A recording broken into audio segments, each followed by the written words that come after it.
If you're looking for a reliable and professional home inspection service, well, you've come to the right place. Hey, good morning everyone. This is David with Selman Home Inspections, check number 10299.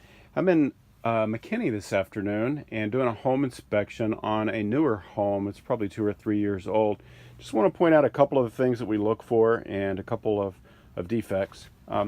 First thing is that I found up here, anytime the wiring comes through these header plate or wall plates, there should be some sealant.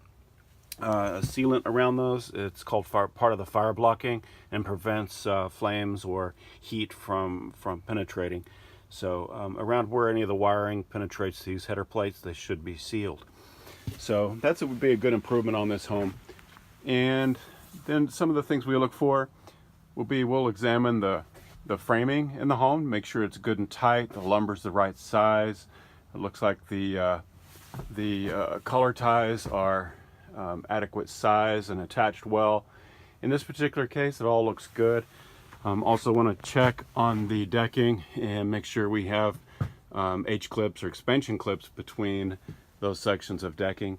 And on this home, looks like the framing was pretty well done.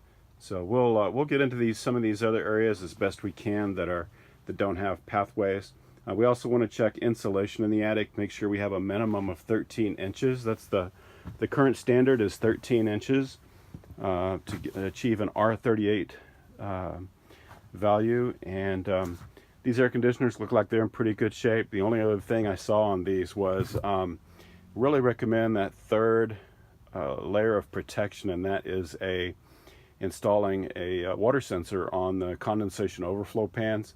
They usually connect to the thermostat and will turn the air conditioner off if it can't drain through the pan. So that's it for today. Hope you guys have a great day. We'll talk to you soon. Bye-bye. No matter what type of home inspection you need done, you can count on us. Call or email one of our friendly staff now to schedule your home inspection.